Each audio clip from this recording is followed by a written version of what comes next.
Hey, Tim Rooney on the guitar for you. Welcome to Waves and Wheels. With Dennis and Paul, I'm Paul. And I'm Dennis. You can take that off right now so you can hear us. All right. All right. We're going to give you our intro for video podcast number 13? I guess. 12 or 13. It's going to be about skateboarding.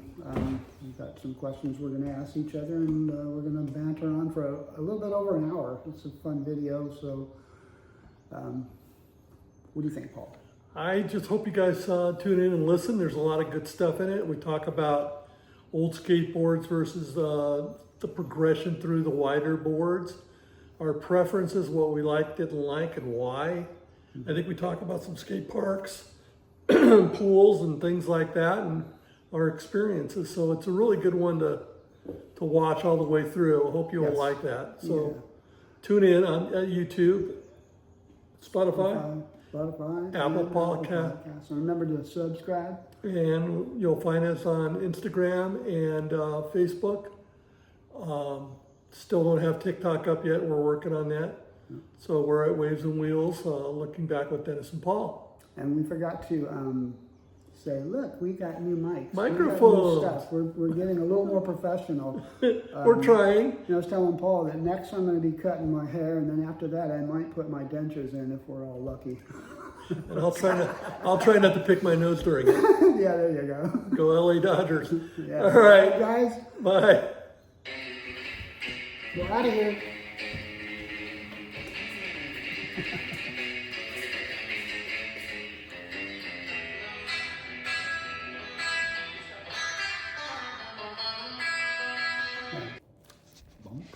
Is that going? Are we on? Yes, we're on. See the ticking. Good morning. Morning.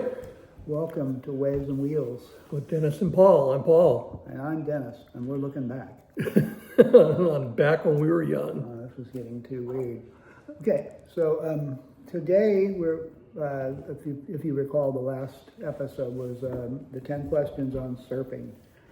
And today we have 10 questions on skateboarding.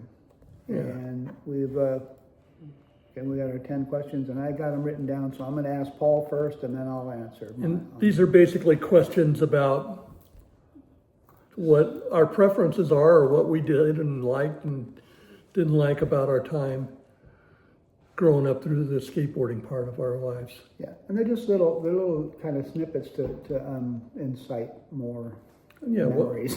That's what it really is for and most give of you us. give you guys some insight into Yeah. what we were all about in those days. Unfortunately, I have to wear my glasses just to read my own notes. So let's get started with number one. Can't do anything without a skateboard, so we're going to ask Paul what his favorite skateboard deck was. Deck or setup? The deck. Well, you can do the setup, because the second one is wheels, so you're going to have to. You can do the deck and trucks, or the whole setup is fine. Okay. Well, you got to remember, back when we started, everything was like that wide. Okay. And this was obviously not. This was after the clay wheel generation. This was when the first urethane wheels were coming out. There was Cadillac wheels, I think, were the first urethane, right? Yep. And then Road Riders, I think, were the second ones that come in. Wow, that's really bringing it all. The red ones. Road Riders, yeah, I remember that. Yeah.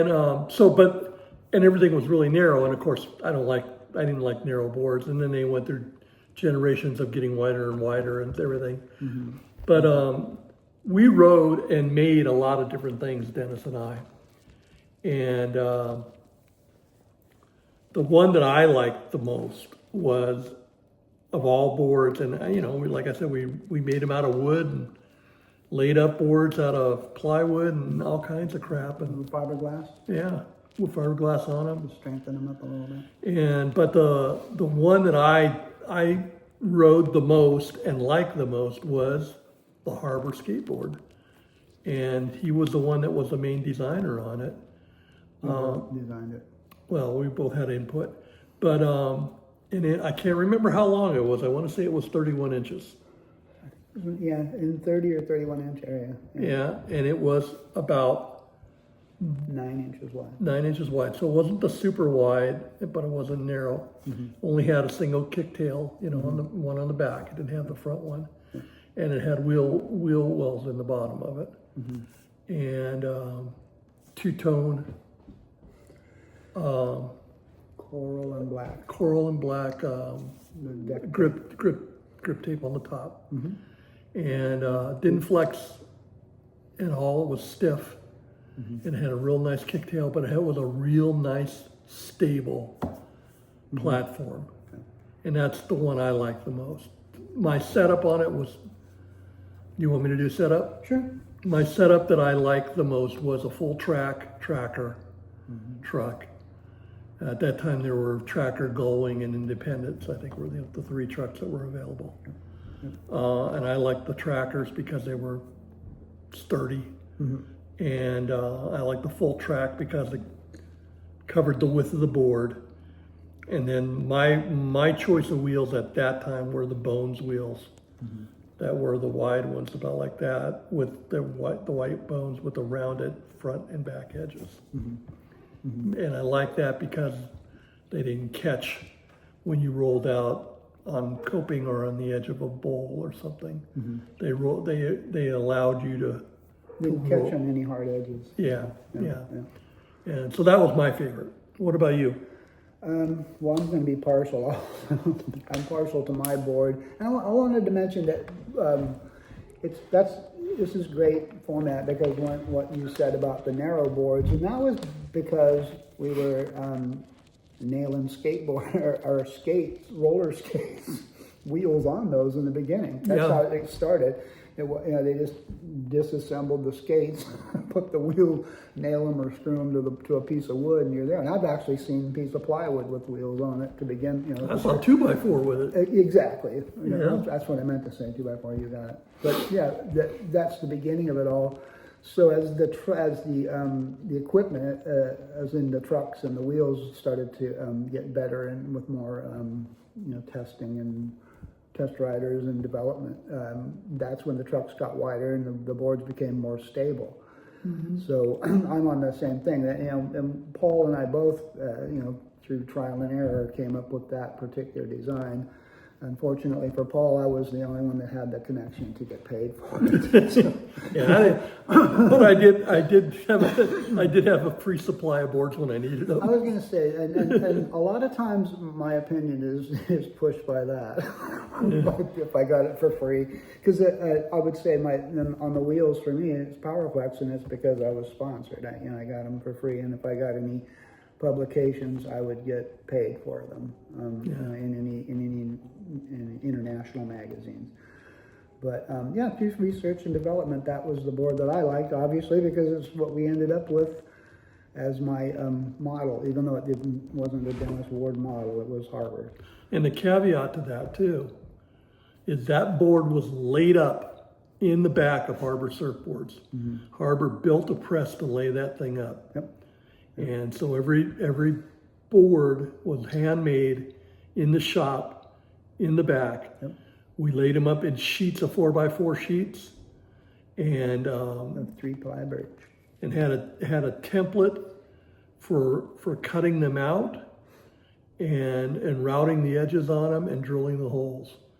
And when you put that on, after you got the holes drilled, there's a jig you lay it on, and we had a giant wheel for sanding when you just tip it one way and tip it the other, and it had a distance stopper on it, so you carved wheel wells in that thing like it was nothing. So so it had, he developed all of that. He was a brilliant guy.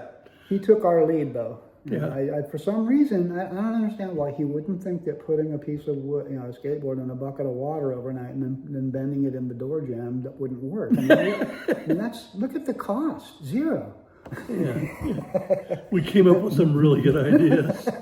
That's my favorite one. I harp about that all the time. We left it in a bucket of water overnight and then bent it. Bent it ourselves. Put it in the door jamb and bent it. And before that, we'd get a block of wood, nail it right, or screw right on the top, and glue it, and then get a sander and sand it into a kicktail, and sand the bottom up.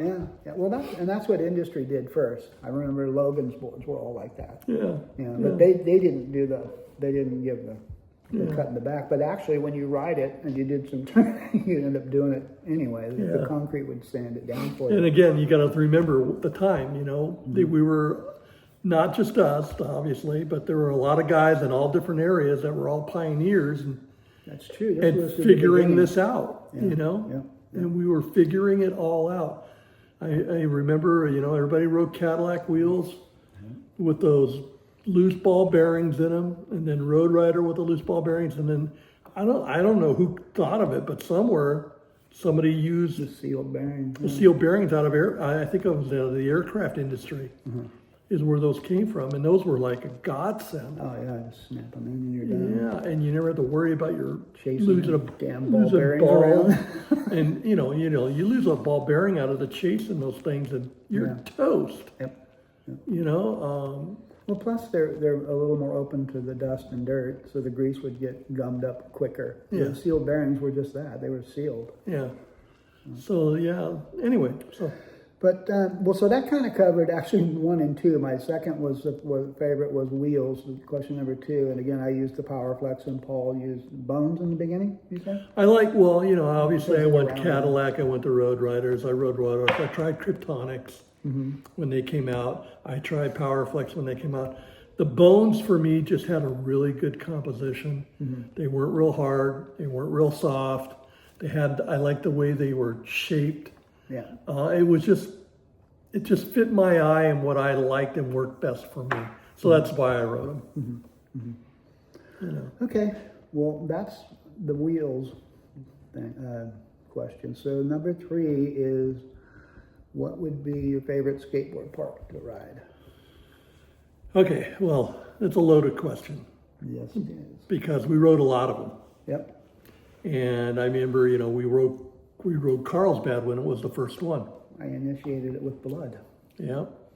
And all that was basically a little run with bank turns. It went into a bowl, right? It went into a little bowl, and the walls were maybe 2 feet tall. Yeah, it wasn't very big at all. And Yeah. it's super rounded at the top of that. You could go in and out of that. And that was before people were doing kick turns or any of that kind of stuff. I'm sorry to remember our anticipation. I know mine. Oh, we were scared. Well, we're scared, but we're expecting some, Yeah, some just giant something thing. that we couldn't comprehend. And we're like, what the fuck is that? Yeah, there was just a slab of concrete, that was about the size of somebody's backyard. Could have did it ourselves, actually. But yeah, I remember the anticipation because we weren't living in Carl. Weren't we? Where were we? We were in Encinitas. Right? No, we were living in Seal Beach. Seal Beach. That's right. We had to come all the way down. We to drove all the way Oceanside to down, and we were Carlsbad. excited as hell and nervous. Well, we're going to be able to ride Yeah, it. yeah. Is it going to be big? We get there, we're going, this is it. Kind of got oversold. It's like dessert letdown, man. Yeah. But I remember that was but fun. we rode Carlsbad, and then I think the next one was Concrete Wave. Yeah. And we liked. I liked the Concrete Wave because it was my local park, and then I ended up working there. So hub, I got to skate there for free, all the time. It had a little kick turn wall. That first little run, that was a kick turn wall with a little vertical area on that one ledge. We learned how to do lip slides and things like that on that, and then eventually they built a pool. That had a crappy deep end, but a nice, fun, shallow end that we liked. Yeah. But I like Concrete Wave, I think, because it was our local thing.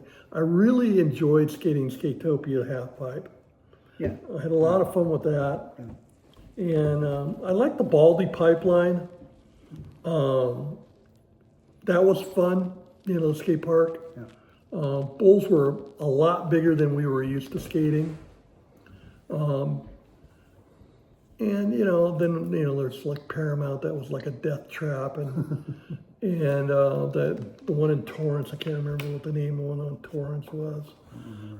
But we skated a variety of parks, but I think my favorite for the time was probably Concrete Wave.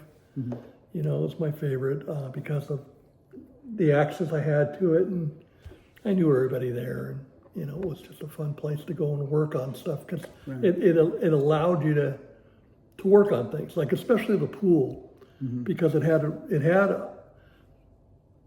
didn't have the best coping in the world on the pool. It was kind of big and it stuck out. Yeah. Well, They didn't put a nice fat round one You know, it had kind of a lip to it. It was an odd shape. Yeah. But you learned how to ride it, and if you learn how to ride it, then you could pretty much ride anything you came up against in a backyard somewhere or something like that. Yeah. So I liked it for that reason. And then I like Skatopia because I really like the half pipe at Skatopia. But that's mine. What about you? I'm going to go with the concrete wave too, and basically for all of the same reasons. But they had a lot of variations in their runs. It all started out with like little runs, and they ended up in a bowl. I mean, they even had that one that was pretty down at the end. Yeah, it was pretty steep. round. Nobody even rode it. But I'm also partial. The first run he's talking about, I got a photograph there, which was like I said, my favorite. There that was on the cover of a foreign magazine somewhere. I remember that. So, but that is actually, it's an aerial, but it's actually done on, and it's not a pool. If you saw where I did it, it was kind of funny. You're going to be wondering. It's like a little 4-foot wall. Yeah, you're going to wonder where I landed.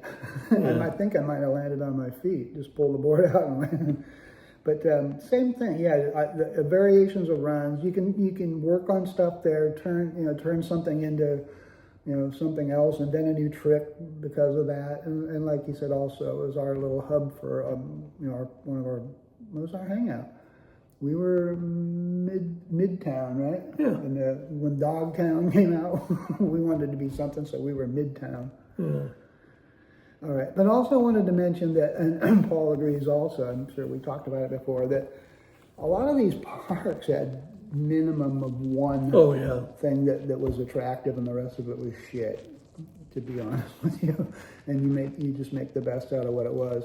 Even the concrete wave, the pool was made out, they didn't plaster the gunite. They tried to leave just the gunite, and it would just tear your wheels down. You could barely get up to the top of the deep end of the pool because the gunite was so rough. Well, and also it had a little. And it didn't have a proper transition. Yeah. It was like the transition was from the drain to the coping. Yeah. There was no transition. It just went. Yeah, it was just not really So it's difficult well done. to pump, but again, all of the parks, and hey, it's brand new to everybody. That actually they did a great job if you think about it. Well, Just dig a hole and concrete something in to make it available to ride is difficult. Like the pipeline. Yeah. The pipeline had the pipeline and the bowl that connected to the pipeline, and then they had the other bowl which was next to that, the big bowl, and then they had all those runs in behind it that were absolute crap. Exactly. The Vista Skate Park had the pool, and everything in behind the pool was crap. Skatopia had the half pipe, and everything else was crap. Paramount, same thing. Same thing with Paramount. Yeah. Their half pipe at Paramount was Terrible.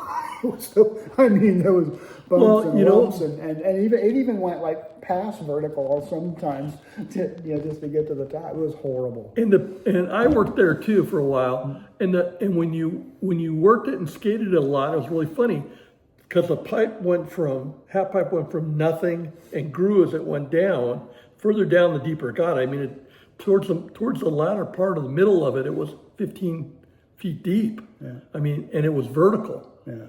But the first 50 feet, 100 feet of the pipe was pretty good. You could skate it and it had nice rolled edges on it. Yeah. You could roll into it and everything like that. And so that's all anybody ever skated. And then at the very end where it turned the corner, there was a bowl at the end of it.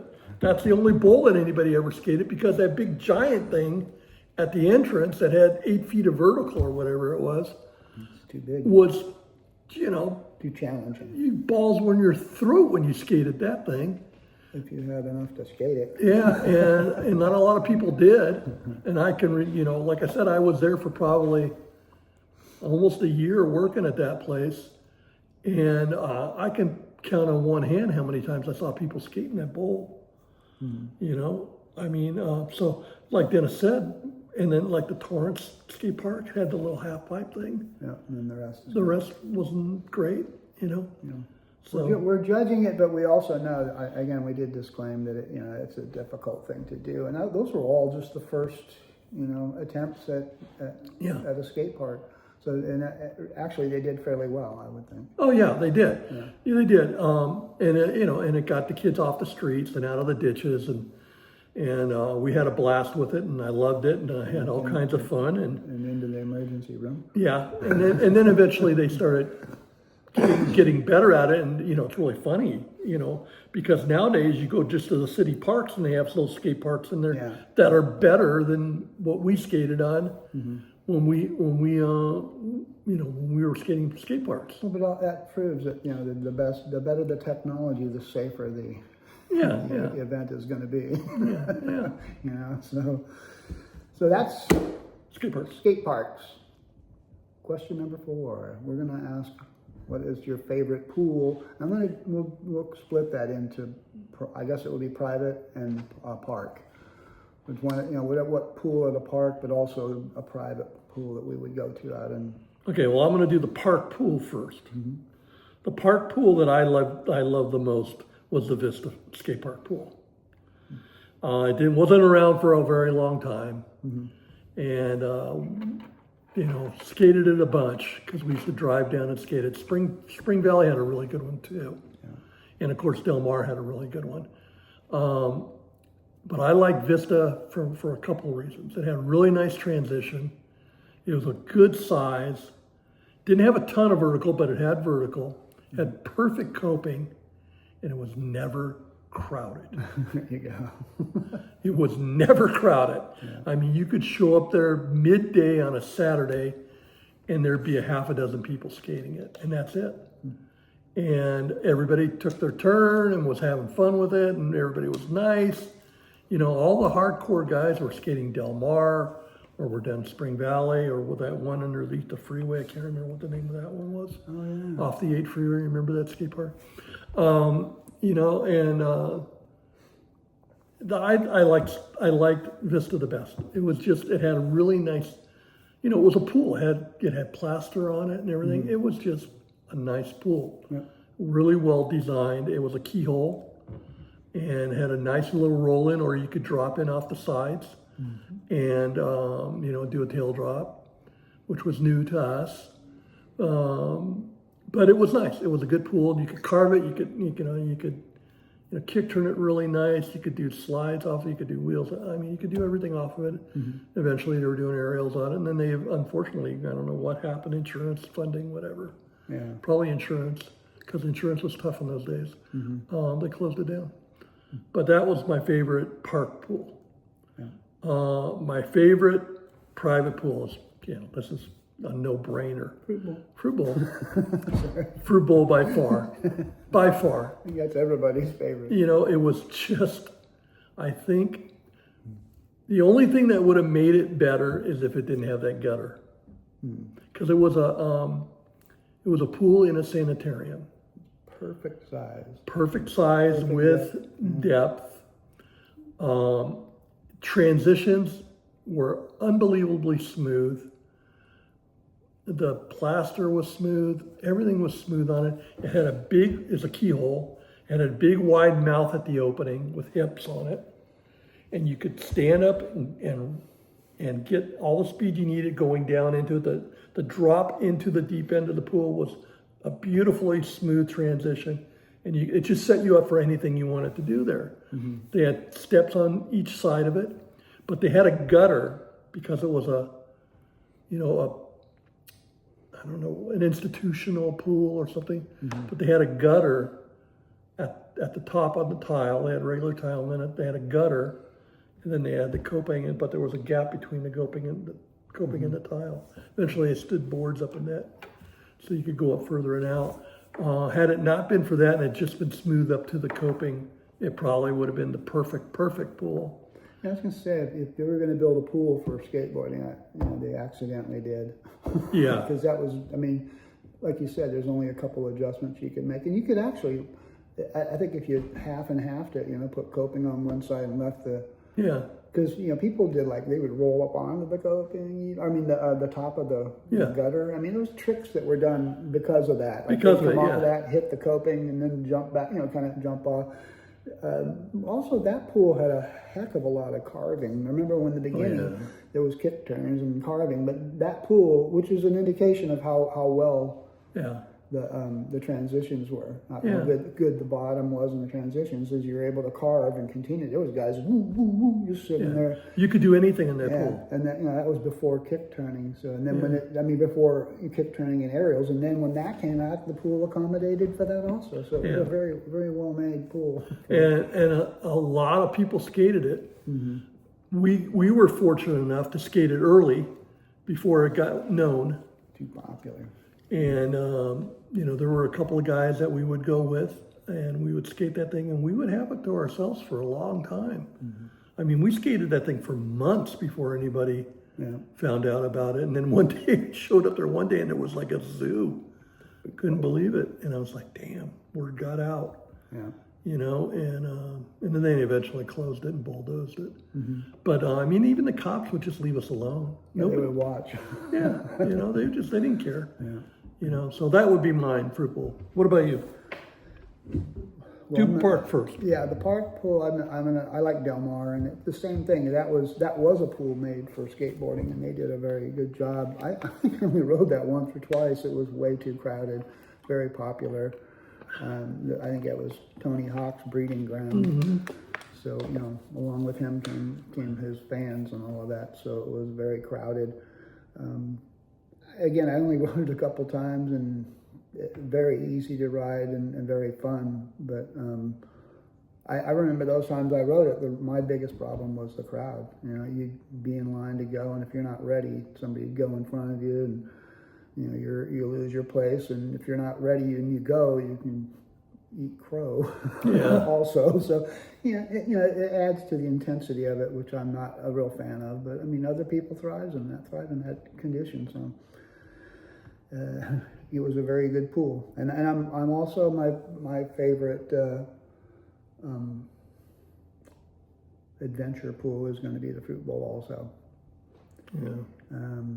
Did you ever? I got up on the wood once. Yeah. It was a little scary just because it was different, but it was fun. And it was small. That I didn't like about it is they only put pieces Yeah. of wood that were like, 3 feet wide by You 3 had to feet do a tall. pretty tight kick turn to get out of that. Yeah, and it wasn't real sturdy and everything, and I just kind of okay, that's not fun.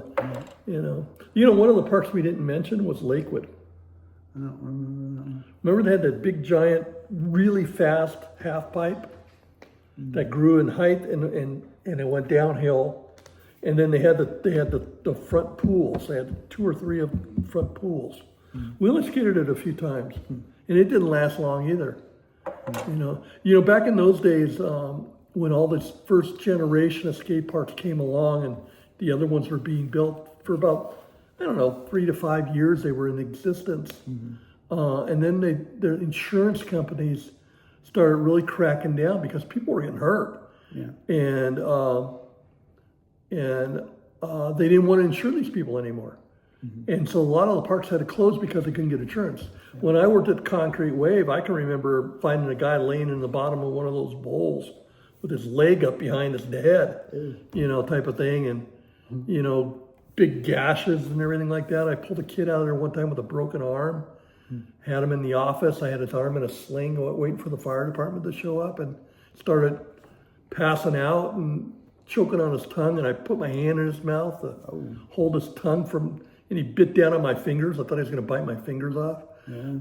But I think that's a lot of reason why a lot of those parks went out of business. Liability, and it was, it was a nightly thing. People were getting hurt every day. They required you to wear gloves, knee pads, elbow pads, and helmets, which is fine. But that didn't keep you from falling and breaking your leg or breaking your arm, which a lot of people were doing.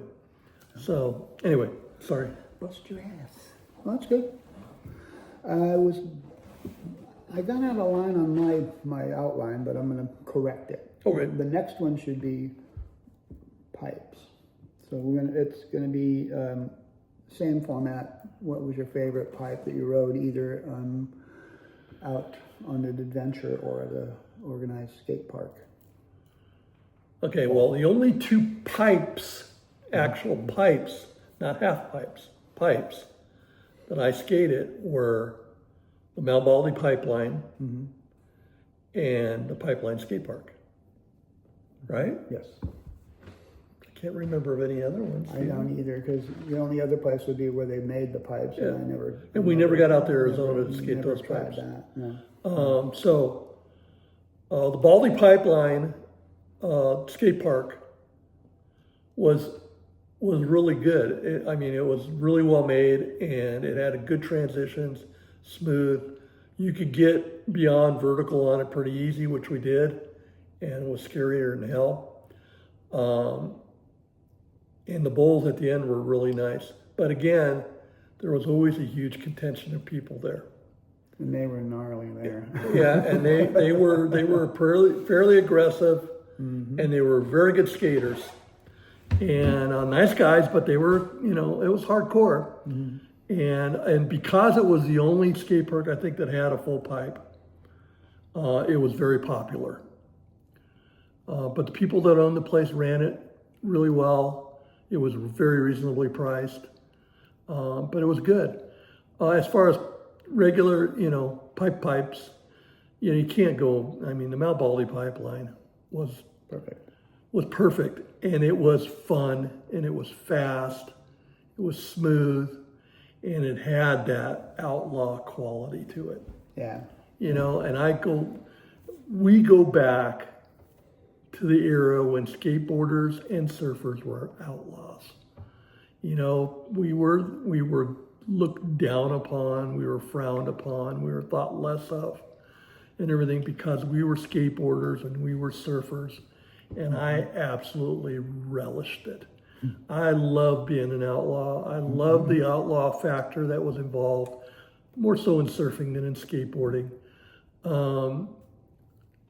And I love the fact that people looked at us as being different because we did it. And the Baldy pipeline had that mystique because you had to park a ways away, you had to hike in, you had to jump over the ditch to get to it, and you had to watch out for the man that kicked you out and got you thrown in jail. And then of course you had to hope that there wasn't any water running down it. No runoff. all the factors that went into it. Plus, on the way there were a variety of other places you could skate in the area. There were orchards with bowls in them, water, whatever you call them. Ditches or whatever. Yeah, or bowls that they use for irrigation. There was a couple of pools in the area. There was one that's a public pool that was a square pool, big giant L-shaped or something like that, public pool, but had corners in it that you could skate and stuff like that. So there was a lot to do up in that area, but the Baldy pipeline was fun because there was a mystique to it, and I saw some of the best skaters I've ever seen in my life skating the place. So that would be mine. Yeah, I don't have a choice, do I? Well, there's only two. Well, I have to say, I'm going to jog your memory. Yeah. I don't know where it was, but something tells me there was another park that had a pipe that wasn't. Oh no, that was the Big O. Big O in Orange County. Completely open. It was open at the top. Remember? Yeah. Okay. So Yeah. it wasn't They actually had two.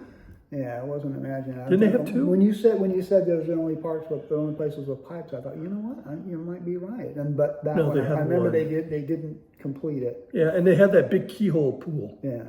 Or not the keyhole, the capsule pool. Yeah. With the I have to say I did ride that pipeline park before, and it was, it's like twice of anything I ever rode is all I guess the explanation, because you can pump, you pump to go here, you pump to go there. This one was like pump, click, pump.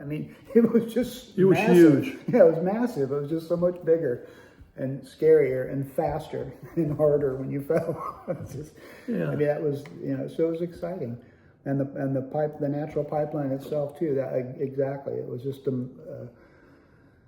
it was like a mystery that we read about first, and then we went and discovered it on our own. We found it, yeah. That's okay. Yeah. So those are the two, but yeah, we need to give a shout out to the Big O. I forgot about that, but I remember that it wasn't complete. So it wasn't very good. The capsule pool was really good. Yeah. But the pipe they had was. The thing about You know, like Baldy and everything, I like that transition on the outside where you could hit the vertical walls on the outside. Yeah, yeah. There are a few people that skated that really well. But the thing about the Pipeline Skate Park in Upland that was really good was, you know, like Dennis said, it was so big. And the first time I rode it, when I was pumping back and forth, and I remember coming up on one, and all of a sudden I was kind of like up, and I looked over my shoulder, and the pipe was right up against my ass. And I'm like, holy shit, how far up am I? Yeah. You know? And, Past vertical. yeah, and it was scary. It was fun, but it was definitely kept you on your toes. Yeah, we're you know, what you bring from surfing to skateboarding is the weighting and unweighting, but then there's the no weight at all, you know, the weightlessness. Yeah. It's a little more comfortable in the ocean than it is on concrete. Yeah. When you're weightless, you know, Yeah. you don't mind falling in the ocean, but there you're gonna, you know, your butt's puckered, man. Yeah. Your feet, your toes go through your tennis shoes and grip the skateboard. I mean, you're just. And if you got above vertical on any of those pipes, and you weren't weighted properly, you were going to airdrop and then hopefully reconnect. And if you didn't, you were going to eat shit. That's right. And I ate shit a bunch of times. Okay. We're going to go from from pipes to next question is, what is your best day of skateboarding? Wow. All of them, huh? The last one. The last one, day. yeah.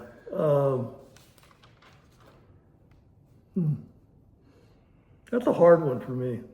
Is it?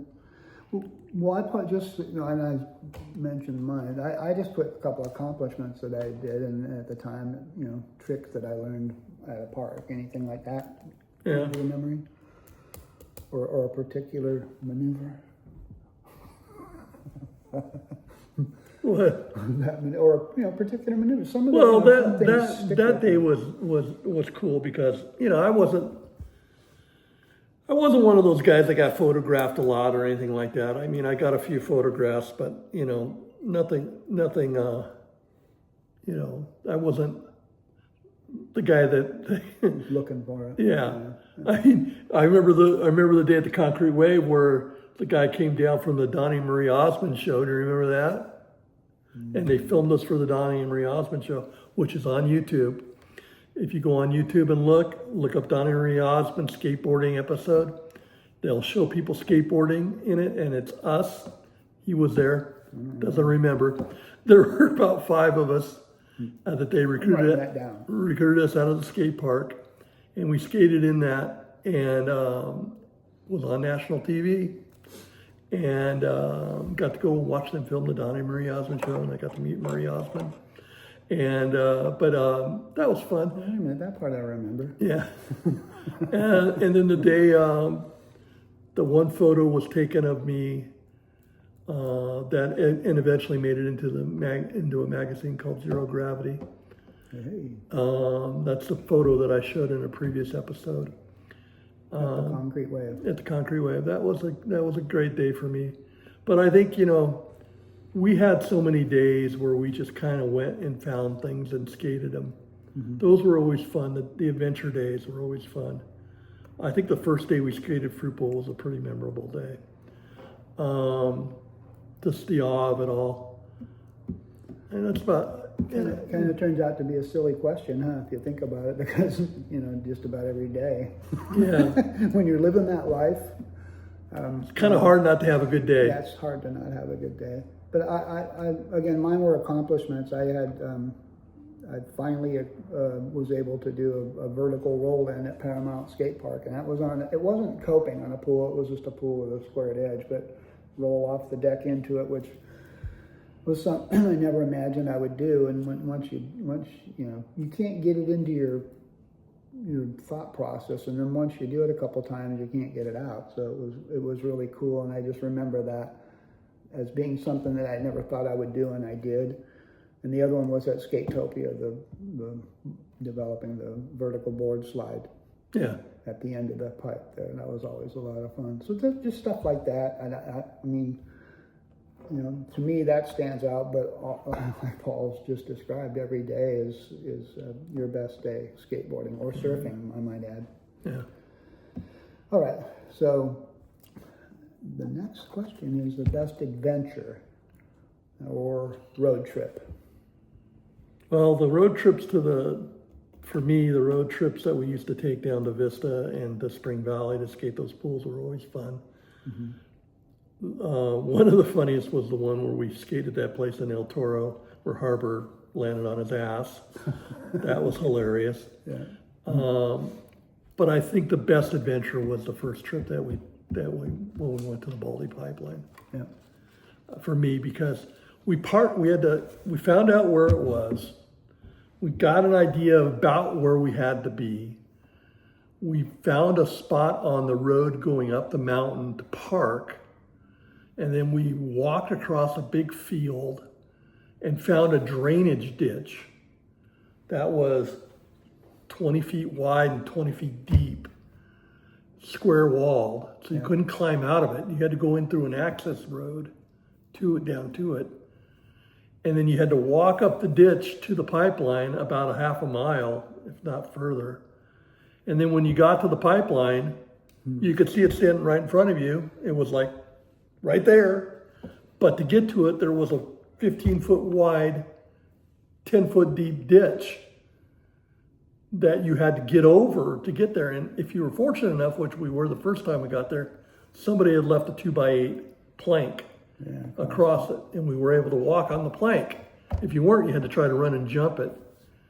And then, of course, you had to put the plank in front of it, so if you lost your skateboard, it didn't go down into the ditch. And then you could skate it. So that whole adventure, on top of the fact of watching out for the guy on the above, driving the road that goes right over the top of the entrance of the pipeline, finding out you're there and chasing you out. Yeah. So I think that was one of my best adventures. And on that same trip, the first time when I rode it, I also found in a local orchard not a drainage, but a irrigation pool that was drained, that had really nice, it had a little click at the bottom, but not much. It had nice transition at the bottom. Mm-hmm. And I rode that too. And I think I rode that vertical pool at that same day. Wow. I think there were three different things I rode that day. Was I with you? You weren't with me on that trip. Then I can't use that one. You weren't with me on that trip. I can't steal that one. Okay. Yeah, best adventure. For me, road trips. I don't know. That's one of them, but I think all of them. I mean, just the first time, that we came down and looking for parks and following leads to, backyard pools. Yeah.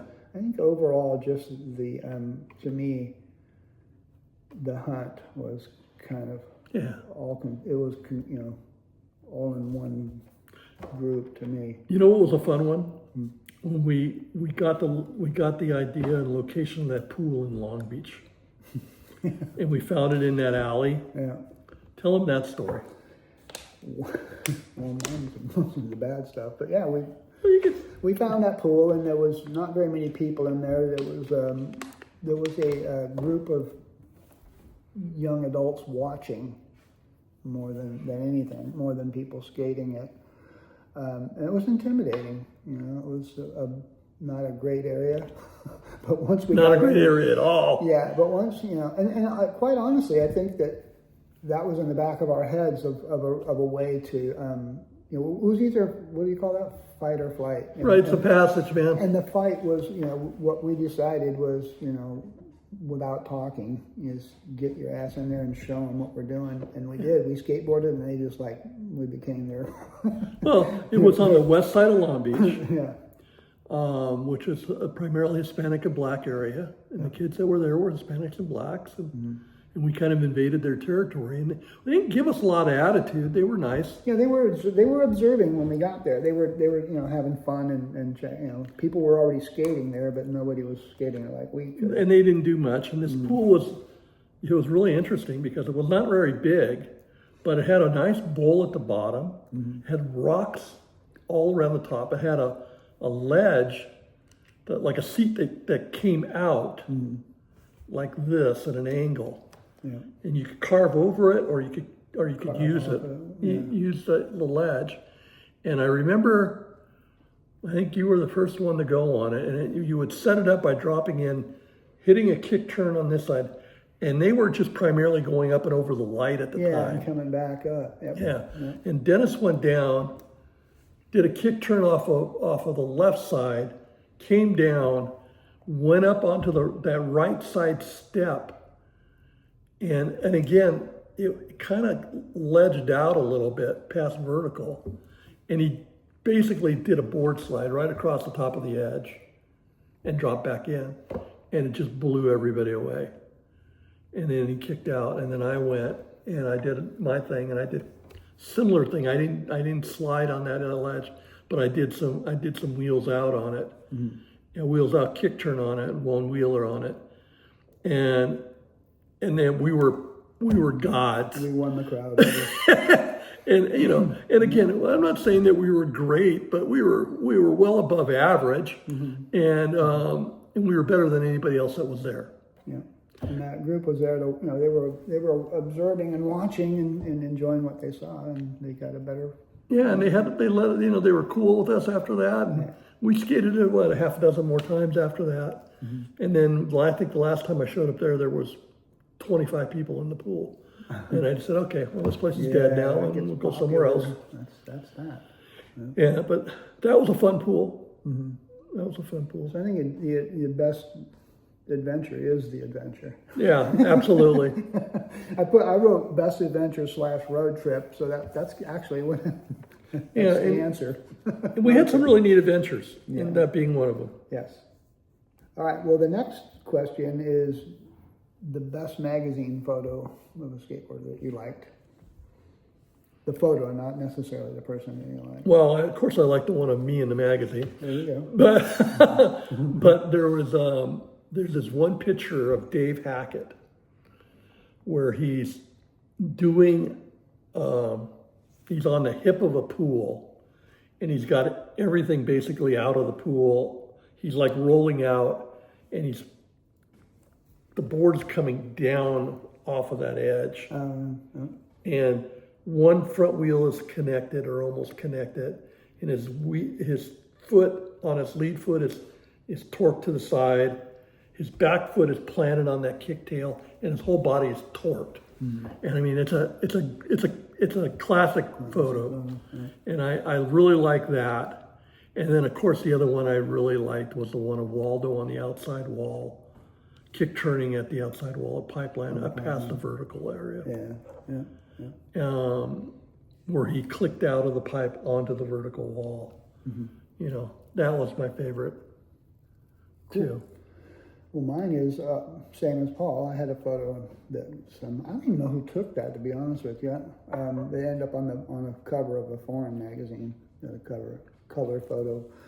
But I have one, and I can't remember the identity of the person. And while we were talking about the Pipeline skate park in Upland, and I was there, so I'm standing, the pipe is right here, and I'm here, and somebody came out, and it was one of the locals there. He had long hair. He flew out past vertical, flew out, and poof, he did an aerial out of the pipe into there right by me, and I was just like, I took my own photo, but there's photos of him doing that. What is his name? It's not Waldo? No, it was a dark skinned, like an Oriental kid, maybe. Long hair. Could have somebody, but just like I saw that first when I was there, he did that, and then I saw a picture of that, and I went, wow, and it kind of gave me chills. But yes, they were doing aerials out of that pipe. Oh yeah. So. Oh, that was at the park. Yes. Okay. Park. Yeah, they were coming I don't out know of that. who that But was. this guy was past. He was just past vertical and went flying out. And I guess you had to be at that to create the angle to land. To land in the pool, yeah. Land in the pool. Of course, they were eating it, doing it, but that's progression. After a while, they were tired of going. They couldn't go all the way around, I guess, so they were going to, do aerials out of it, and that was one of my favorite photos in that one. Next is going to be your favorite skateboarder person? Well, I think you and I have one of them in common. I have two. I'll mention two others on top of all those. Tony and Jay were great skaters, and I used to love to watch what they did. And they were the guys that kind of set the tone. Tony and Jay and all those guys in Dogtown kind of were the guys that really set the tone, and I give them the props for that because they were really good. Tony's still skating to this day. Unfortunately, we lost Jay a few years ago, too young. But Tony's 60 something, and he's still skating, and great skateboarder. But one of them is a personal friend that I haven't talked to him in 30 years. Or longer even, probably, but Steve Olson. Great artist, by the way. If you're not familiar with his artwork, look it up, Steve Olson. But he's a great skateboarder. He was a renegade. He was different. He just had an attitude about him, and he was just a different kind of guy. They used to call him Bulky. You remember that? Yeah. And great surfer. Good kid. We knew him when he was a little kid. And his whole family, we used to hang out at his house. Yeah, and him and Steve Thomas. Yeah. And I used to actually eat dinner at Steve Thomas's house a lot until his parents didn't want to feed me anymore. Remember the BCT? PCT. Bearded Clam Team. Oh, no, I don't remember that. Steve Olson, great stylist, great skateboarder. Probably one of the best that's ever done it. He's up there in the top, I would think in the top 5. And then of course, Waldo. I mean, the day that I showed up at Fruit Bowl and he was there, after we were doing skating there a few times and doing some pretty easy things in the pool compared to what he was doing, he blew me away. I mean, he'd drop into that deep end of the pool, make a carving turn over the bottom light of the light of the pool at the front of the pool, get this just incredible amount of speed, and then start doing carving turns from side to side on the pool over the stairs that were on each side of the pool, and he could go all day, it seemed like. It was just like a mechanical thing. It was like he was part of the pool at some point. And he carried so much speed, and it's so smooth. Yeah. And then and then in the middle of all that, he'd throw a kick turn in, and then he'd start it all over again. And it just blew me away. And I was fortunate enough to see him skate Pipeline, the Mount Baldy Pipeline, not the skate park. I was fortunate to see him skate the Pipeline one day, and watched him come down the pipe, and then as he got to the end of the pipe, he'd set it up and he'd do a front side or a back side turn out the edge of the pipe about this far above the vertical edge, click out onto the outer wall, and the outer wall had a shape of the pipe at the bottom, and he'd ride the outside of the pipe, and then he'd go back up the pipe, and then come back down the pipe. And I mean, he just had that place wired. It was his. And unfortunately, we lost him at a very young age too. So, and then I want to give one more, Dennis and I skated a lot, so it was fun for me to watch him skate. I enjoyed skating with Dennis a lot. We were travel companions. We were skating together all the time, surfing and skating a lot. So it was always fun with him. But one other guy I want to give an honorable mention to here, and that's not, I don't want to slide him or anything like that, but do you remember Guy Grundy? Guy Grundy hired... Downhill guy. Yeah, downhill racer and skateboarder, but primarily known for his downhill racing. And he's a surfer too. Huntington Beach local, pure guy. He's the guy that hired me at the Concrete Wave to give me a job there. Oh, wow. Yeah. He was a manager there when I came, and then this another guy named Greg came on, and then Guy eventually left and went off to do other things. But Greg managed it after Guy, and then I managed it after Greg, and then they brought in a whole new team when they built the new building down there and everything. But, and I think that's when they sold it. But Guy Grundy was one of those guys. He was just a nice guy. And he treated me like gold. He was really cool. He was a great guy to work for. He was just a nice guy. I like Guy a lot. And I went to the Signal Hill races when he was bombing down Shell Hill on the backside of Signal Hill. And he won it the 1 year. I believe he won the 1 year when I was there. Did you ever ride your bike down that? I did. Me too. Scared the hell out of me. Never do that again. Yeah. You know what's really I was on funny? the brakes the whole way. You know what's really funny though? I've been there since then, you know, because I grew up in Long Beach. So I've been there just to see it. It's nowhere near as scary as it looked back in those days. No, it's still pretty, you know, you still get a lot of speed. I mean, they used to get up to, what, 50 miles an hour going down that thing on a skateboard. 50 or 55 or 58 or something like that was there. And they had lay down sleds, and they, you know, they stand up guys, and they had a guy. I remember a guy had he'd do a regular stand up, he'd do a lay down, and then he had a stand up fairing that he would do it with too. He had like 3 different categories that they would race in. But he would do that, and he was really good at that. He was a pioneer in that part of it. But he was I just want to mention Guy because he's one of the people that I met along the road. That was just a super nice guy. You know, he was just a great guy. You know, and there's other guys like, you know, well, like Steve Olson and Steve Thomas and Bucky Olson. And then Eric Von Erb. You probably recognize Eric if you saw him. He was a great guy. They used to skate with him a lot. Ray Bones Rodriguez. Ray was a great guy. Didn't have a lot of contact with Alvin and Adams and Peralta and those guys, but I knew them. And we met them. Stacy, yeah. I remember when, I met Stacy. I remember when Jay and Tony showed up at the Concrete Wave one day. They took some pictures there skating, and so we're fortunate to meet some really cool people in those days. The initial core of guys, they were all cool for the most part. Everybody was pretty cool to each other. That's one thing about skateboarding. What's different than surfing, I think. People were cooler to people from other areas. Well, I don't think that everybody that skated surfed. That's the thing. Yeah. So it was more diverse. Yeah, that's true. You didn't have to be a surfer to skateboard. Yeah. You could be a snow skier.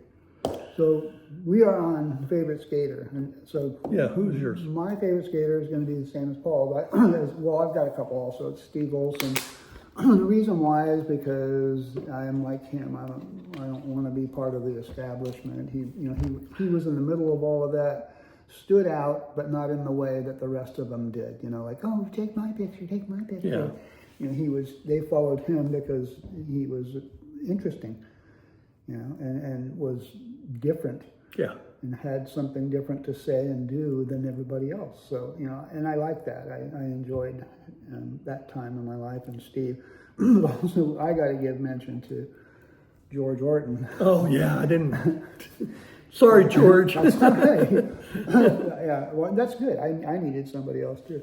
But George was mainly at Skatopia. He rode the pipeline too, and he was doing aerials out of the pipe, by the way, after that guy did. And Paramount. But at Skatopia, where there was the long skate half pipe was up against a brick wall, and it had like a probably 2-inch lip on it.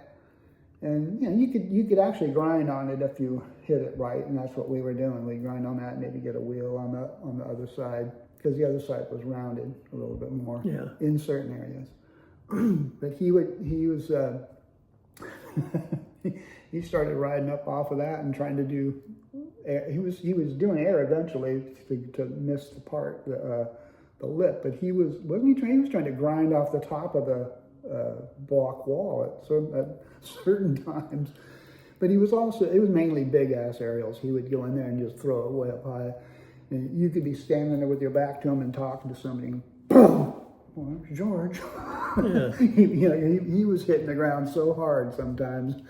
I don't know how the guy He survived. really pioneered the But he aerial was an though. innovator of the aerial. People weren't doing aerials, and they weren't making aerials. You know, he was doing both. He would eat it and make it, but he was pushing that. That was what his thing was, aerials, and pushing it.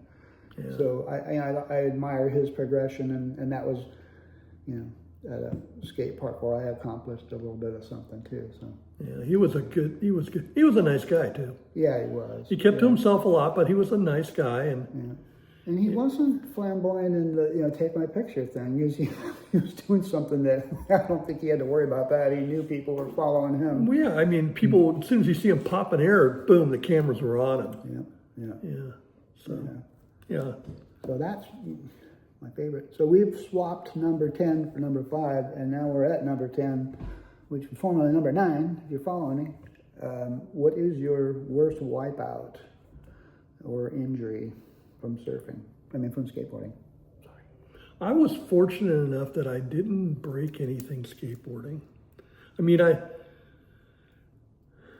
I'm sure I did like toes or, you know, Bumps and bruises. And you know, I sprained my wrists a couple of times really bad from landing. Yeah, you always got to put your hands out front. You know, but I was fortunate that I didn't break anything. But I do remember one time getting hung up on some coping in a pool. I'm trying to remember what pool it was. I don't remember what pool that was. Did we skate a pool in Rossmore Could have. or Seal Beach? You know, like inland Seal Beach. Yeah, I know we're wrong. Yeah. I'm not sure. I can't remember what the name of the pool is or what pool it was, but I remember getting hung up on the coping with all my weight going down and hitting the, you know, coming off the board and shoulder rolling and landing on my back at the bottom of the pool and knocking the wind out of myself. And I want to say that was probably the hardest hit I ever took. Yeah. But I was fortunate and agile enough, and you know, he'll tell you about agile, but you know, skateboarding, it really helps to know how to fall and to roll properly and have good balance and everything, because I think that's what surfing helped me with. And also I snow skied and I learned how to fall properly snow skiing and stuff. But I think being a surfer and a snow skier helped me to not get injured. You know, the thing I used to hate falling is when you fall and scrape your elbows and your knees. Raspberries. Or on your butt cheeks. And, you know, those are kind of commonplace and they go with the territory. Yeah. But I'm thinking like seriously hurt, and I think that's probably the worst fall I ever took. What about you? Similar. I was skateboarding a pool at night, and I told you that. I was on the dark side. I was actually on the light side where the light was, but it was shining above me, so the pool was dark on the side I was at, and I hooked my trucks on the coping and dove in face first and had no idea where the transition was. I had my depth perception was off, and I landed on the upper side, on the right side, and messed up my wrist, but I broke a rib, cracked a rib, hit on my rib, and just like knocked the wind out of me. But it could have been worse. I had no idea where I was at. I didn't know when the concrete was going to hit me because I was diving into, you know, darkness, blindness on that. Yeah. And I'll give you another one on the north side parking lot at Seal Beach. We used to go down that. So Raspberry Road. I don't know why we would do that, because every time you're gonna fall. It was very nice and mellow, but you start going across the parking lot and there was little sand piles everywhere from the wind blowing in the afternoon. And sure enough, you're gonna nail one of those and get just raspberry the whole side of your arm. Yeah. But like he said, that's your badge. That's people know you're a skateboarder when they see that stuff. Yeah. The true badge. I actually got hurt more surfing than I did skateboarding. I did too, to be honest with you. And you know, it was probably because we were not as aggressive. We were a lot more conscious of the consequences. Yeah. You know, like I said, after all of our experience, falling on water is not what I thought it was, but it's better than falling on concrete. but sometimes it feels like concrete. Well, and I think, one of the reasons, and I hate it's going to make me sound kind of like a pussy and stuff, but, excuse that word. But so I think one of the reasons I stopped skating is because it was getting too extreme for me. Yeah. I knew that to do what I needed to do to keep up with everything that was going on around me, I was going to have to continue to push the limits and, start taking some risks that I wasn't willing to take. Yeah, I'm not sure I was in it for that. I was probably in it because there was money at some point. And it was just, it kind of co-angled with the surfing career. Well, and I think a lot of our skateboarding, and you can correct me if I'm wrong, but the type of skateboarding we did kind of was more like the kind of surfing that we did. Yeah. It was more about carving and extension of the surfing. flowing. And that's what it was in the beginning. It was all that. Yeah, Especially carving and Jerry flowing and stuff like that. Yeah. And it was more of a surf style than it is like it is these days. So I think that's why I got out, why I stopped doing it. That and the fact that I got older and, I didn't want to start getting hurt. Right. Well, you have to, that's why I mentioned the you don't have to be a surfer to skateboard, but it brings up an interesting point that weighting and unweighting comes, in skateboarding and surfing. Yeah. So we learned it from surfing, so we had a leg up on the skateboarding. But to see somebody else come in and do that, and it's just weird that they could learn the weight and unweight like that. When you jump on a skateboard and you've never been on a surfboard, I can't imagine how that feels. It's just weird. So yeah. So they do tie in as far as that, like you said, the weighting and unweighting and the flow of everything, and moving without pushing yourself. So is that it? That's our 10 questions. Wait, there's one more. What's that? We were going to remember we saved one from mine. Oh, okay. But we'll also have, we can still do some this or that. Okay, well, really quick then. Okay. What is your last? What do you think of today's skateboarders? Let me see. I gotta see. I don't remember the last time I watched anybody skateboarding. But usually it's like X Games and stuff, right? Where they're just vaulting away out of there. Tony Hawk or... Well, let's put it this way. They've already, kind of vaulted past Tony Hawk, so it's pretty amazing. And it's just not, I'm not really interested in it, but I'm just a surfer at heart. Yeah. And I think that was, again, it was just tied to surfing for me, but... It was an extension. It's amazing, and I have no intentions of ever making it to that level or doing any of that, but it is amazing, and it's, and it just keeps growing. Like I said, you wouldn't think Tony Hawk would be passed up, but they left him in the dust. Yeah. And the next generation will do that to the kids now. So. Yeah, like they did to us when they blew past us. Mm-hmm. I mean, I was the same thing with Dennis. I got into it because it was an extension of my surfing, and it was something to do on the days when there wasn't any surf, and that's why I did it. And we got everything for free. Yeah.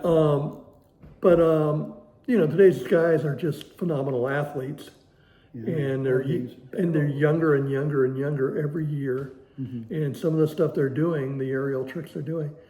But, for me, I look at that as, wow, that's incredible, and those guys are phenomenal and everything like that. But it's not the kind of skateboarding I like and that I like to do. Just like the aerials and surfing are not the kind of surfing I like and do. So I give them their props. They're really good at what they do. They're tremendous athletes, and they're very good. And they're all making a lot of money. So good for them. Well, I've recognized this during the conversation back a ways, but now it came up again. And it was when you mentioned about the double kicktail on the skateboard. Yeah. Now that came from snowboarding. Yeah. Skateboarding never, what do you call basically switch foot. They'll go up and do an aerial and come back down the same way. So there's no front or back of the board anymore. Right.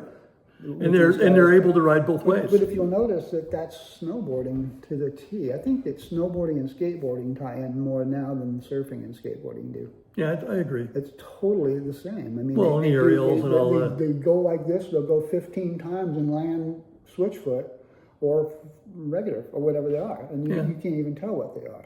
Yeah. So that's has nothing to do with surfing, and you would never be doing. No.